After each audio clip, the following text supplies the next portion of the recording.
understand that fear is not real. Danger is. So if danger is real, what do you use to factor and to navigate those things? Because you can navigate danger, right, with fear, because fear is healthy, but it doesn't drive you. It's not your driving force. It's just a recognition that you're human. Your brain is not you. You can override it. So it attributes to my decision making, how I get up in the morning, how I look at things. Again, it's like I said, people think this is the worst time to be alive. The world's coming to an end. No, it's not. I mean, but if you believe that, that's what it will be for you. So for me, it gives me so much hope to know that in the scope of life, in the scope of all these things I've been exposed to, it might seem whatever to the average person back home because it's not the norm, but it's the norm in these situations. And so I'm nowhere better than anyone. I'm not greater than anyone. I look at people like yourself, man, that are running the business and the character and your intentionality behind what you do and why you do it. It's the same stuff. I just got a really hard head, and I think I needed some of this stuff. Ladies and gentlemen, welcome to Cooler Radio, the broadcast that hosts conversations that can help you craft your life. Each week, we bring on guests who are influencers, coaches, mentors, leaders, and our conversations explore the art of intentional living in crafting life to your dreams. Drop in with us now and get ready to craft your life. Ladies and gentlemen, welcome to the Craft Your Life radio show. I'm your host, Matthew Kuehlhorn. Today, I've got a really good friend, Sean Smith, on the other side of the planet. He's a media specialist, private chef, entrepreneur, husband, brother, father, overall extraordinarily authentic human being. I'm excited to spend time with you. Sean, thanks for joining. Man, I'm happy to be here. Thanks. Yeah. Tell us where you are beaming in from. I'm beaming in from southern Spain. So I live in a small village called Mijas Pueblo. It's in the area, the Andalusia region, specifically near the city of Malaga. That's where Picasso's from, or Antonio Banderas. And my village is only 10,000 people. So I live in a little white stone village. I got the butcher on my street. I got my baker on my street. I got my little market on my street. I walk everywhere. I love it, man. Yeah. This is on my list. You and I have already talked about this, but it's on my hit list. I'm coming over. Yeah. Where did Sean grow up? Where'd you start? Yeah, so I was born and raised in Tacoma, Washington, just south of Seattle, Washington. So, okay. Yeah, I grew up in a military family, if you will, even though my father was retired by the time he had me. So he was career military 22 years, and then career law enforcement after that. He was a police officer for 21 years.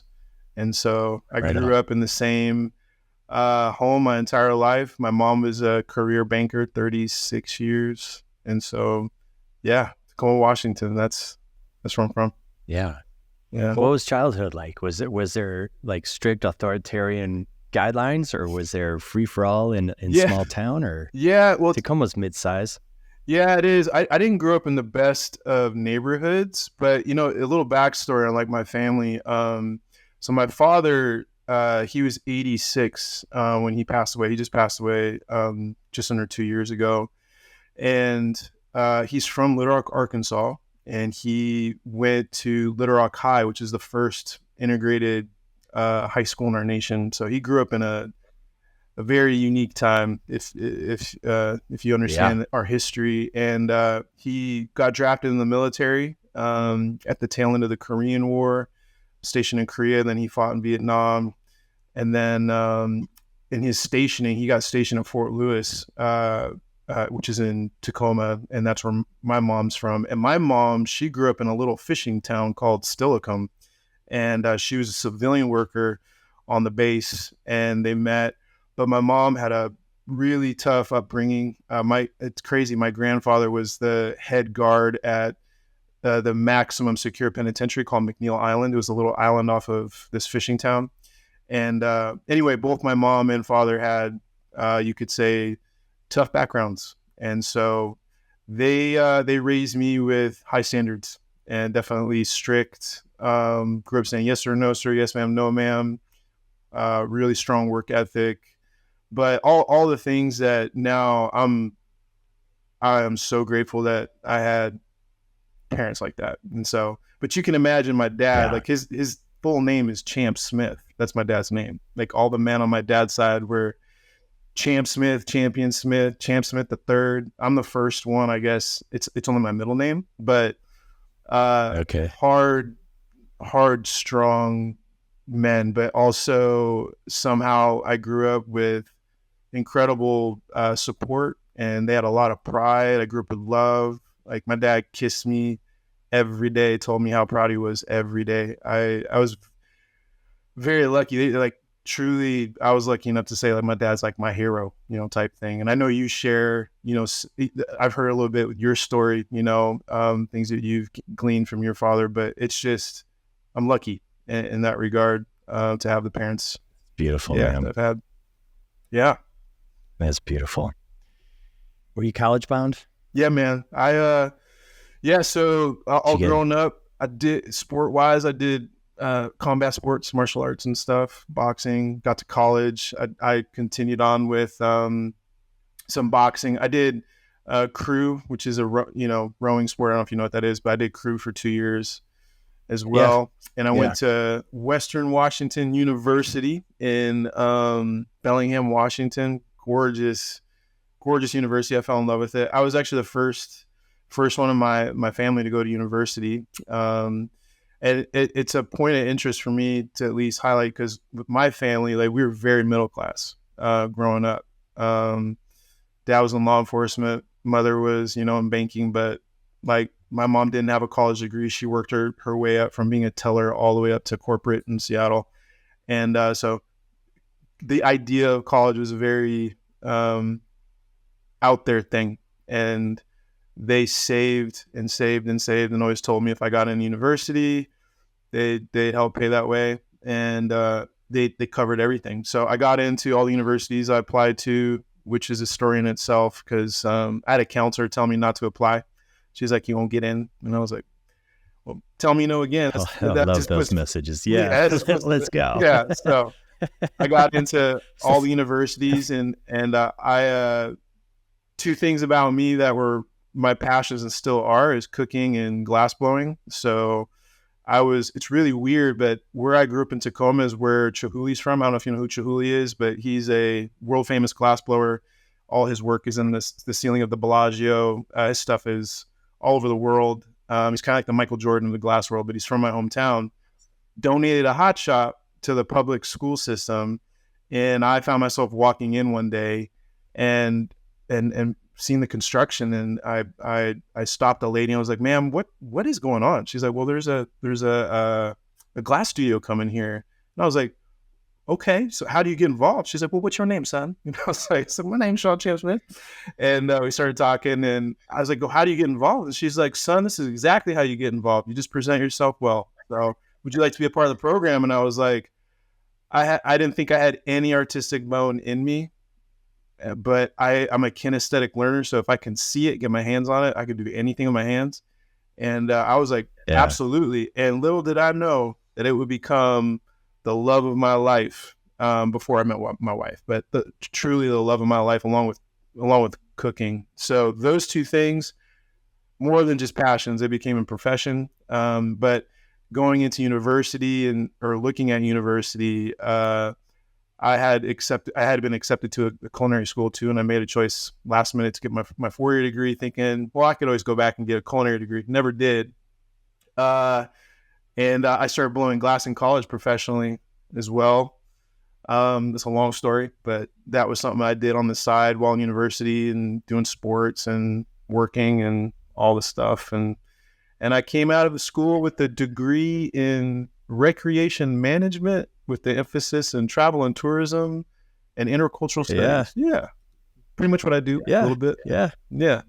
I dig it. Yeah. All right. I know one thing I want to make sure we get time into, because I'm personally curious, but this is so rich. The thing that I love about these convos is stitching together the story of a human being. So I always ask, where do people grow up? Because already I have this context, and I think I know, we were talking about your intro before we started in here, and like the brand, and I think I've got it. But let's keep going, because you're graduated. I want to know, like, there's a couple of steps in there, I'm sure, and I'm sure there are tangents which can go deep. But at one point in time, you went into what I understand is journalism, and you were like entrenched. Yeah. In combat zones. Yeah.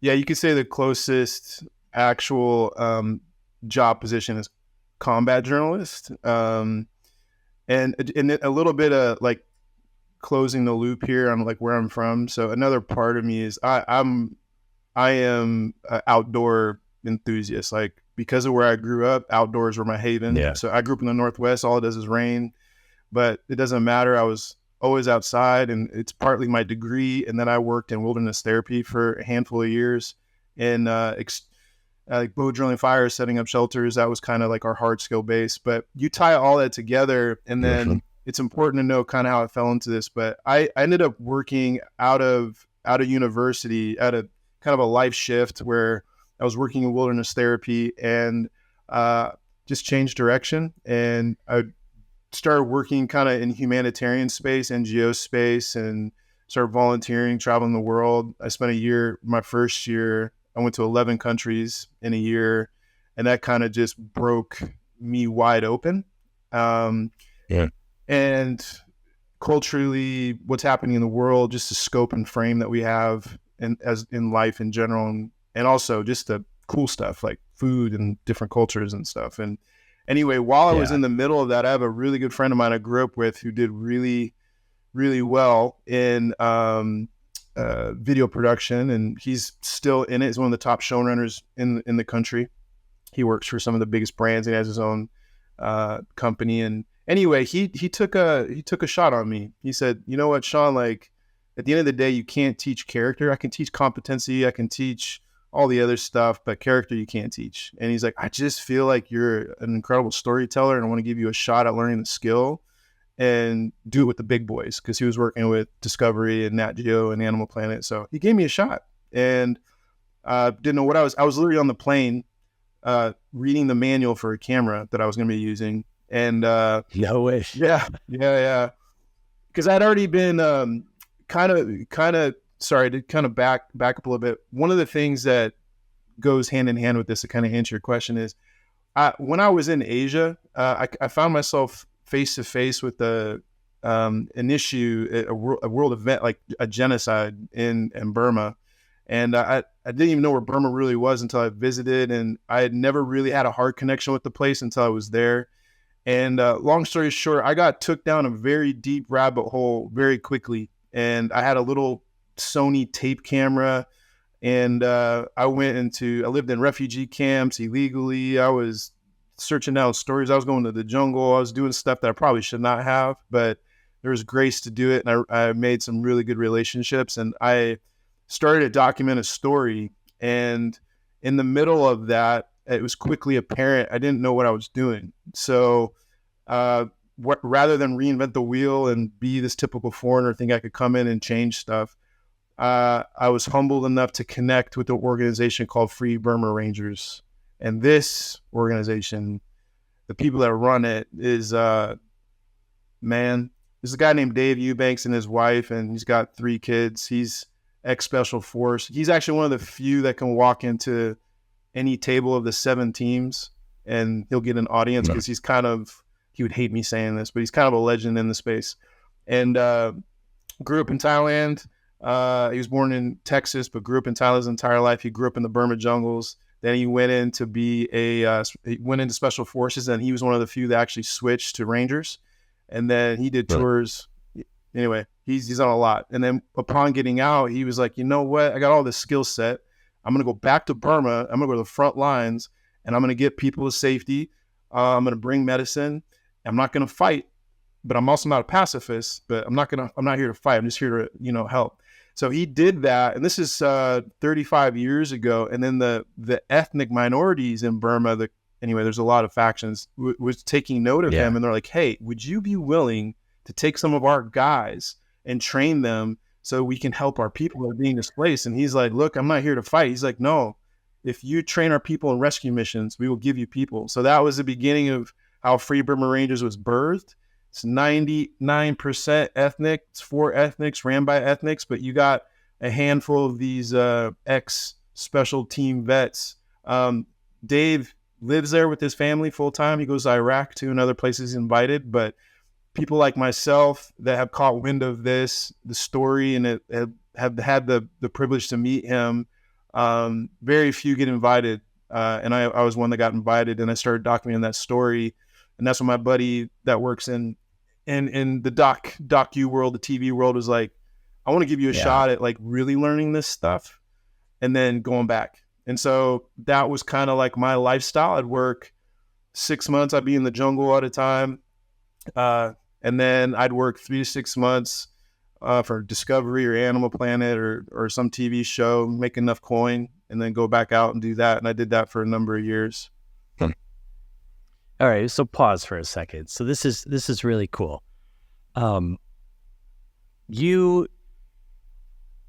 What I understand, what I just heard, you were traveling and you happened to be in essentially an environment where genocide was occurring, and you had curiosity to start documenting a story, recognizing self-awareness that you had no idea how to correctly document it. So then you somehow found a resource and connected with this resource to do it a little bit more accurately and provide value. Yeah, that's a real long, we don't got a lot of time, but that's a real long story short. Yep.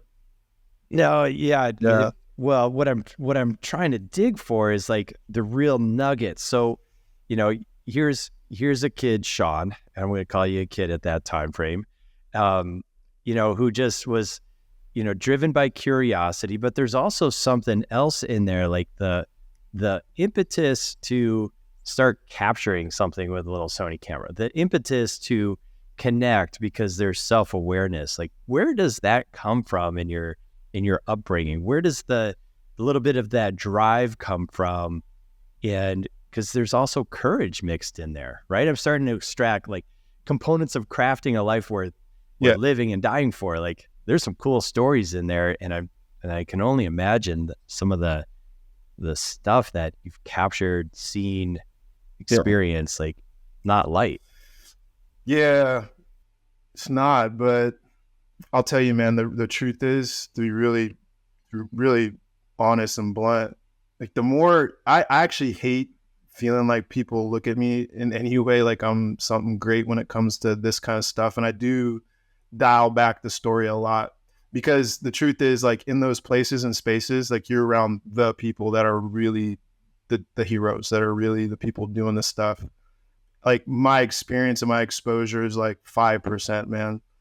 And it's the same with, like, when I was in Afghanistan with the teams. It's just like, oh my gosh, you went to Afghanistan. It's like, look, don't even pat me on the back. Those dudes, those are the guys. But, all that being said, I'll say this. I'll tell you a short story and then answer your question. There was a day I was with Dave, and we're staged a good 5 days in to the Burma jungle, and you can't drive there. The way you get in is very covert. It's technically illegal, but we have. I'm being careful. We have permission where we need it, but you go in covertly, and then you have to hump it. Like, from the moment you cross this giant river and from Thailand to Burma, and you're hiking for days at a time to get to where you're at in the first stage, and then we're deep in the jungle, and he's still doing PT every morning. He's up 4:30 every day. He's just like he always is. And he's like, hey man, let's go for a walk. And I was like, a walk is like over a mountain, So we're just humping up this mountain, and he's talking like normal, and I'm gasping for air, And he's like, Sean, I got to tell you, like, I realized something when I was 46. I was like, what's that? He's like, I realized that's it. I am at my max, at physically, mentally, spiritually. I'm at the peak of where I can be as a human. Like, granted, I'm still going to increase in my mental capacity at, in ways, and spiritually, but my physical self, it's going to start going down. And he's like, I just realized at that point, like, I want to use all of it. When I get done, I want to be able to say I used all of it. And I tell you, like, it haunts me, it convicts me, because I mean, it's what I was saying before we got on this chat. Like I get up in the morning, go down with that every day. And I grew up in a family, there's a lot to say, but my family was split because of racism. Like, my dad's black, my mom's white. My mom chose my dad, and it literally split my family in two for better. Wow. And it was not a small thing. Like, my mom never even, her dad never spoke to her again. Wow. And so there's a justice thing in me that I think I get from my parents. Like, a hero of mine is Martin Luther King. He stood in the middle of some really dark and strong opposition with love and with the simple message of everyone's equal. Blacks and whites come together. The truth is, no Martin Luther King, no me. Like, I am the literal manifestation of that dream. And so there's a justice thing in me. I've had weird thoughts, man, because my dad was literally fighting in Vietnam, and I found myself in the same jungles, and I found an injustice there. And I again, too many stories to tell you, but there's another buddy of mine. He's the best man at my wedding. Name's Ray Ward. This dude grew up in Hawaii. He's tatted head to toe. He's just he's a specimen of a good man, and he and I became really good friends. And he's kind of one of the ones that held my hand, because he's been living in Thailand over 25 years and kind of got me access to certain places. And I had done some studies in college, and then also here in Spain, because that's a whole other story. And one of the things I had proposed was, because I love story, and I thought, if I ever come across a story that needs to get told, I know the basic mathematics. I know that you can't be in and out. You have to be someone that's willing to give themselves as long as it takes to tell that story. You have to go to both sides, and you have to see it through. If you're going to tell someone else's story, you can't half-ass it. It's no joke. It's real shit. You got to make sure that you're committed. And so I found myself in the middle of that stuff, and then I started getting weird access. I started getting invited and going to the places I should not have been allowed. And I had a camera, and then I was like, whoa, I don't know what I'm doing. And then I met the Free Burma Rangers, and those guys. So my job, and I'll be done here. My job, when I finally got access and I finally went on mission, and my life really did change. I had some experiences there that kind of really shaped me.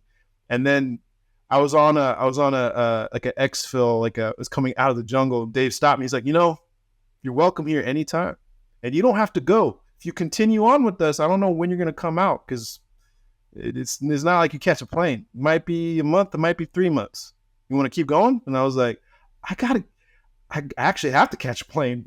I got to go. But he's like, come back, because we need people to tell these stories, and I trust you. And I was like, woo. So I came back, eventually moved to Thailand, stayed there full time.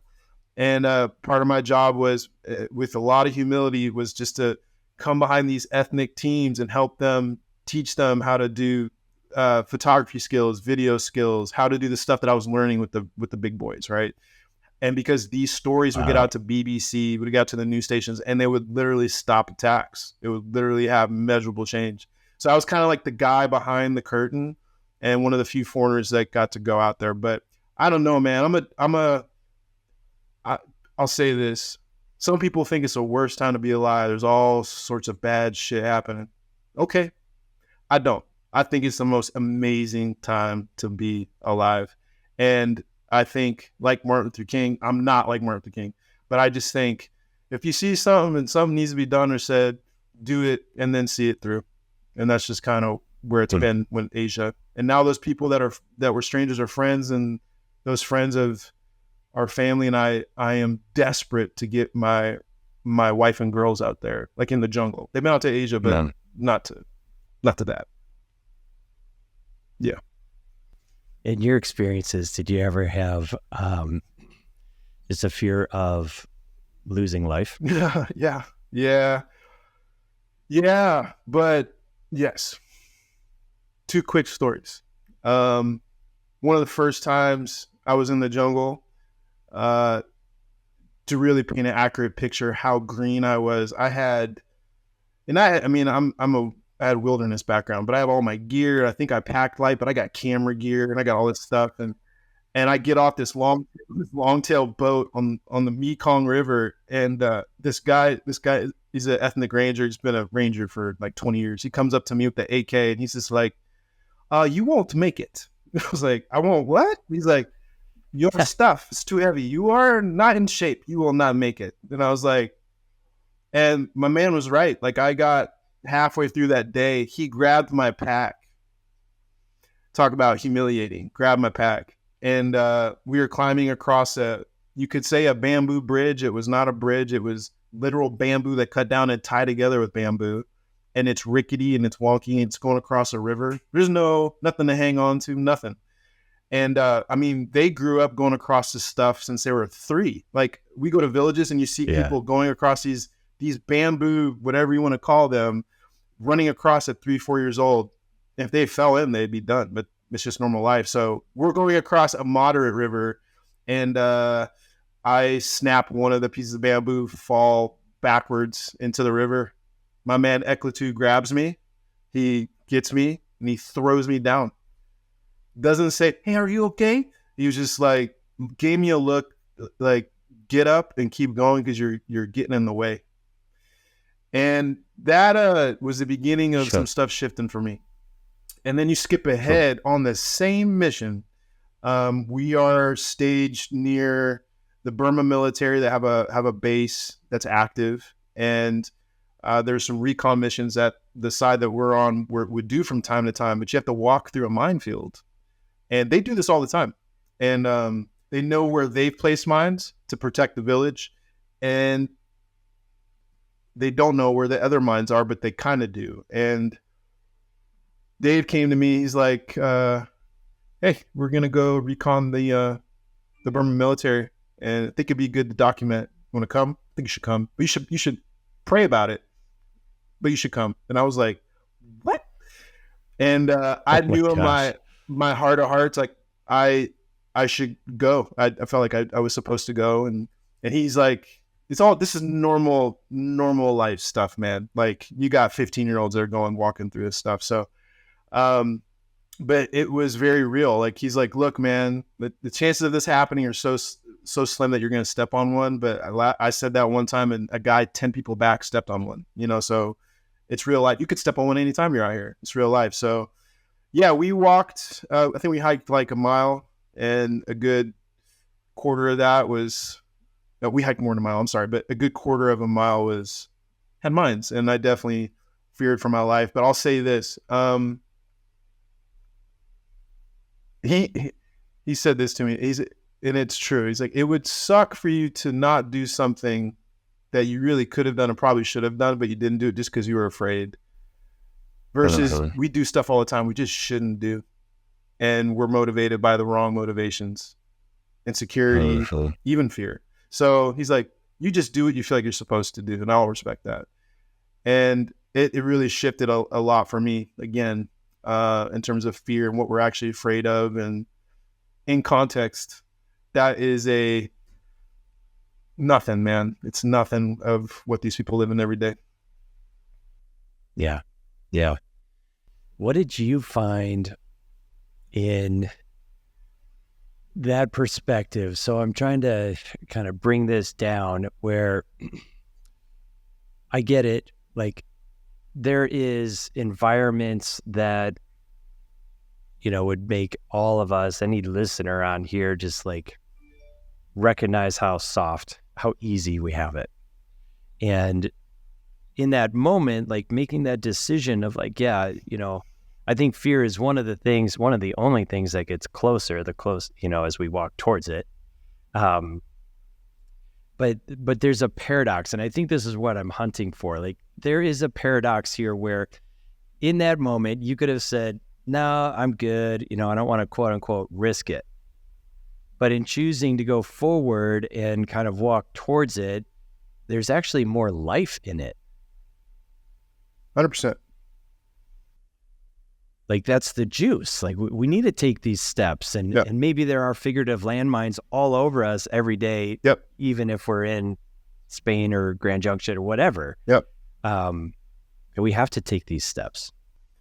100%. It started, I'll say this, the subtleties in life, the why that you have behind decisions that you make, the small things that no one sees are so important. And I think we tend to go, extreme, not extreme, but we're very human, like good or bad. Sure, good and bad is important to differentiate between, but also too in the shaping of who you are, to really know yourself, to know what you're capable of, what you're not capable of, to know your no's and your yeses, to know the essence of who you are. I more than ever know who I am, not because I'm some great person. I feel like I'm just getting started at discovering like my true nature. That cannot come unless you're in circumstances that will test.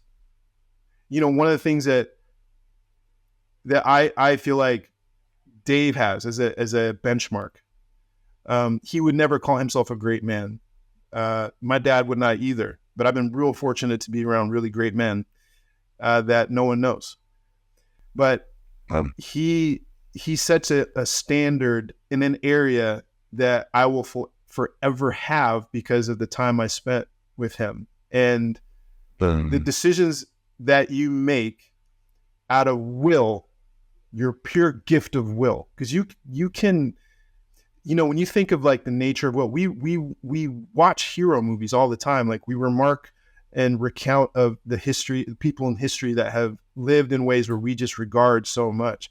But you can be literally put in prison and be free because it's just your body. It's not a joke. It's how people survive. So when I think of my own life, what I'm trying to get to is land the plane here is, to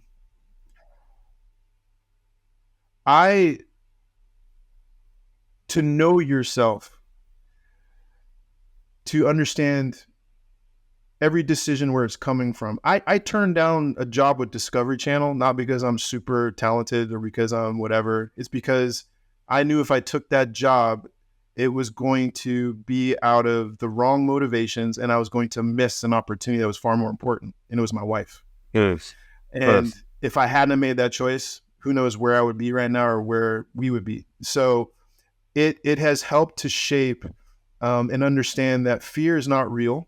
Danger is. So if danger is real, what do you use to factor and to navigate those things? Because you can navigate danger, right, with fear, because fear is healthy, but it doesn't drive you. It's not your driving force. It's just a recognition that you're human. Your brain is not you. You can override it. So it attributes to my decision making, how I get up in the morning, how I look at things. Again, it's like I said, people think this is the worst time to be alive. The world's coming to an end. No, it's not. I mean, but if you believe that, that's what it will be for you.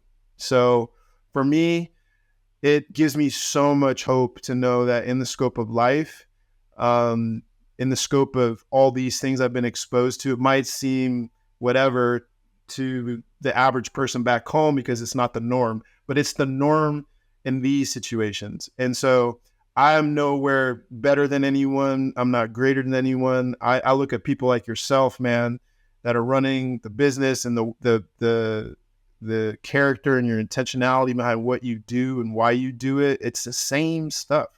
I just got a really hard head, and I think I needed some of this stuff. It's so good. I love, what I hear in there is that we are authoring our lives. Yeah, man.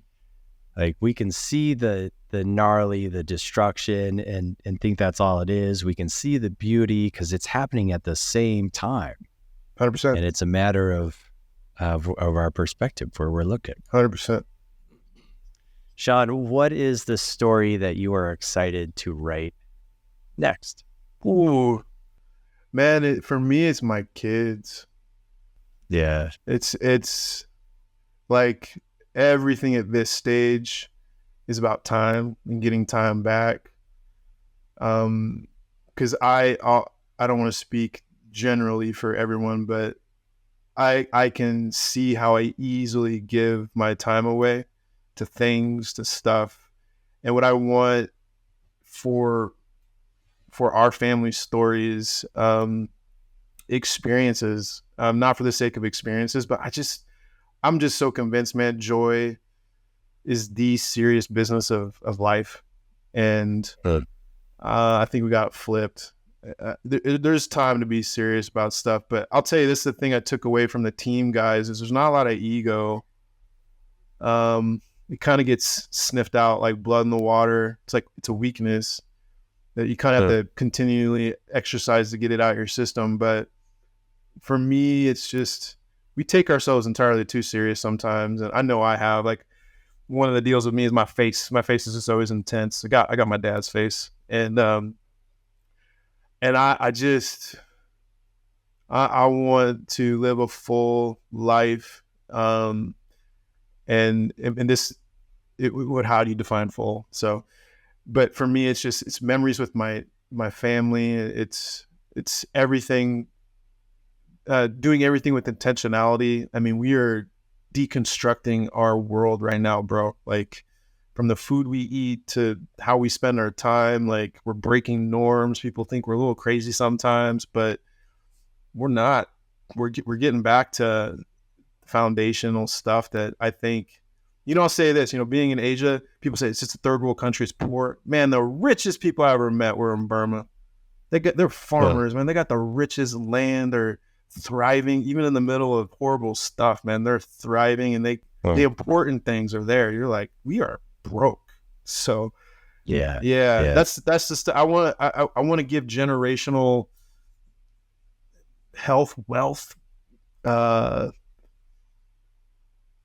mindset, like, just life, man. Joy, love, life, abundance. Yeah. Beautiful. Are you guys giving up your furniture? No. Nah, man. I asked because when our kids were young, we gave up. We gave up our dining room, got rid of couches. We put a lira in our living room. We had swings hanging in door frames. Like, it was a house of movement. We were sitting on the floor. Yeah. Like, my mom came out once. My mom's like in her 60s at that moment. She's like, I really got to sit down there on that cushion. I'm like, yeah, come on. That's hilarious. Yeah. So when you're talking about deconstruct, I had to ask. Nah, you're good. You're good. It's on point, because I mean, we've questioned a lot, but we just live a very small. Our world is very small, which I love. Yeah. Like, the quality of life we have here is so unique.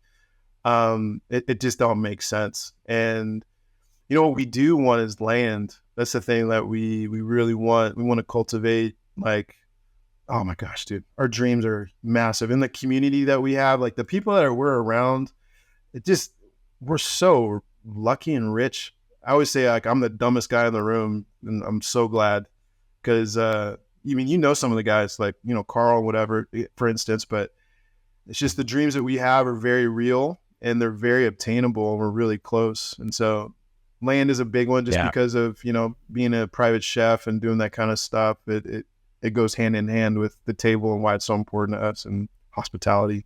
Yeah. The story that I perceive from what you've shared, and I know there's depth in your experiences, but as a chef, as a glass blower, as a storyteller, you're an alchemist. Yeah, maybe. I don't know what I am. You have a gift, and I think this is in some of the upbringing, some of the constructs that are coming together to create your family, to create your life. Like, you have this gift of extracting and pulling together all these little pieces that come into one thing that has value, that has beauty, that has taste, that has flavor, that has story, that has a true gift. Thanks, man. Yeah, I was asked, there's some pieces on the board, over here with us. And I was asked in a strategy meeting about my circle of mastery. And I just was like, well, how do you answer that? I know it's the right question. And she proceeded to articulate what she had seen, and it was real encouraging. But I think that's what I see in all of us. Like, we all have a circle of mastery or something that we bring, and it's just such a shame if we don't live to discover these things within us. This is a life journey, man. Yeah. We're a bunch of, in my opinion, we're a bunch of kids fumbling around, on this big blue ball, trying to make sense of it all. But it's such a great journey, so. Yeah. Yeah. I love it. I love the perspective of play. Sean, there's some really cool nuggets in this conversation that are around crafting a life. And I hope that listeners took some notes or go back and re-listen, because you're just dropping nuggets this entire conversation. How do folks get in touch with you if you're open to it? Like, somebody listens, wants to reach out to you either for video production, storytelling, a great meal. Like, how do we reach out to you? Yeah, that's a great question. Well, if you're ever in Europe and you want a meal experience, just go to Momento, momento.ltd. You'll get everything there. Awesome. Awesome. And then, if anyone wants to ever reach out to me, my email is very easy. It's Sean, spelled the correct way, SEAN, Champ Smith, at me.com. I don't have a website, nothing like that for any of my video stuff. I've hung that hat in that regard. So my work is very niche, as you know. But those are the two ways to get me. Awesome. Yeah. Well, I encourage listeners to reach out. I really appreciate this conversation, Sean. Me too, man. Thank you so much for the way you show up and the gifts you bring into the world. Thank you, Matt. You too, man.